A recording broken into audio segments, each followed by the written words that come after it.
plus qu'une émission, un événement. Ce samedi 13 mai a lieu la 67e édition de l'Eurovision en direct de Liverpool. Ce soir-là, Lazara portera les couleurs la France avec un titre pop léché qui s'appelle Évidemment. L'artiste se retrouve donc plongé dans un grand tourbillon médiatique depuis quelques mois. On a profité de l'approche de l'Eurovision pour demander à plusieurs artistes ayant participé au concours de nous parler de leur expérience. Comment ont-ils géré tout cela, ont-ils des regrets? Ce jour, le duo Madame Monsieur qui a représenté la France en 2018 se confie à nous. Gala.fr, l'Eurovision, quand on vous a proposé de vous lancer, quelle a été votre réaction? Madame Monsieur, nous avons été les premiers à participer à Destination Eurovision et donc pour nous la perspective de l'Eurovision passait par une présélection par les Français eux-mêmes. Ce sont les Français qui ont choisi notre chanson pour les représenter devant l'Europe à l'Eurovision. La fierté était donc immense. On s'est senti investi d'une grande confiance et notre envie était d'en être à la hauteur. C'était aussi pour nous une occasion inédite de partager nos chansons avec le plus grand nombre et de rencontrer notre public. Gala.fr, vous n'aviez pas peur des critiques en tout genre? Madame Monsieur, la chanson Merci était particulière dans le sens où elle parlait d'un bébé migrant né à bord du bateau Aquarius qui venait de sauver sa maman. C'était en pleine crise migratoire. Même si notre rôle n'est pas politique et que la chanson racontait le miracle d'une naissance de façon tendre, cela a suscité énormément de réactions extrêmes, de tous bords politiques. Merci était diffusé sur toutes les radios et chacun y allait de son avis. Il a fallu tenir bon et garder et se concentrer sur le concours. Pas simple, heureusement qu'on était deux. On ne soupçonnait pas qu'une chanson pouvait engendrer tant de passion. Gala.fr, quand vous vous êtes retrouvés sur scène, qu'avez-vous ressenti? Madame Monsieur, on était à notre place, au bon moment. C'est ce qu'on a ressenti.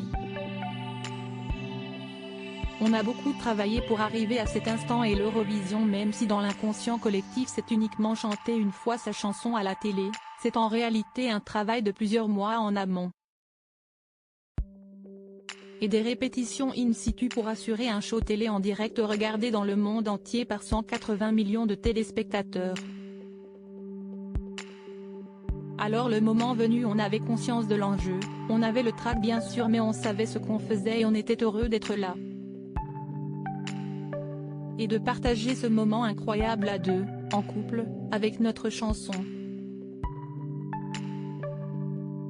Gala.fr, quelle est la première chose que vous avez faite après l'Eurovision? Madame Monsieur, on a dormi. C'est un marathon qu'on venait de courir.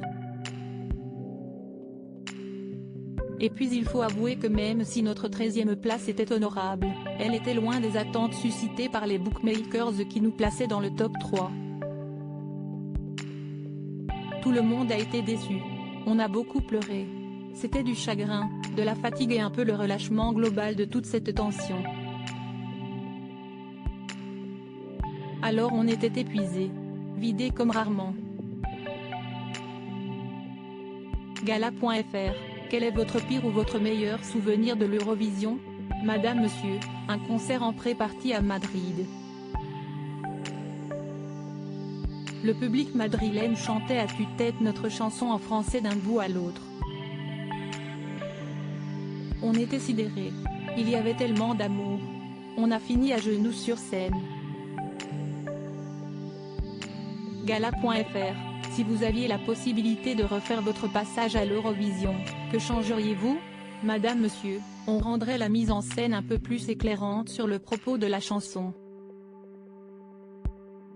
C'est sans doute le fait que la chanson soit en français qui fait qu'il y a eu un décalage important entre les prévisions des bookmakers et le vote en direct. Les gens qui découvraient la chanson l'ont aimée mais n'ont pas forcément eu les clés pour en comprendre le sens et l'histoire qu'elle racontait. Gala.fr, à quoi ressemble l'Eurovision depuis les coulisses? Madame Monsieur, un monde parallèle, une fourmilière extrêmement organisée. Il faut imaginer l'enjeu de réaliser un show télé mondial monumental parfaitement huilé, en direct et en public, avec des changements de plateau que chaque mise en scène implique. Extrêmement impressionnant. C'est le travail d'une année entière pour les équipes. Il existe d'ailleurs un Eurovision Blues chez les équipes mobilisées. Gala. FR, selon vous, l'Eurovision, ça booste des carrières ou ça ferme des portes? Madame Monsieur, un peu des deux. Il faut réussir à exister après l'Eurovision. On ne débarque pas là par hasard et il faut faire comprendre au public que ce n'est pas le rôle d'une vie mais une étape dans une carrière. En France particulièrement. Ça demande un peu de curiosité de la part du public et de la ténacité de la part de artistes. Gala.fr, d'après vous, pourquoi la France ne parvient plus à gagner l'Eurovision depuis plusieurs décennies? Madame Monsieur, on va y arriver. Depuis quelques années le regard porté sur cet événement est différent. On recommence à prendre ça au sérieux. Il n'y a pas de raison que la France ne gagne pas. Quelques mots sur l'actualité de Madame Monsieur. Le 24 mars dernier, Madame Monsieur a sorti son nouvel album intitulé Emmêler nos solitudes. Il contient des collaborations avec les Frangines ou encore Iba Tawaji et est actuellement porté en radio par le single Tour Eiffel. Crédit photo, Cédric Perrin.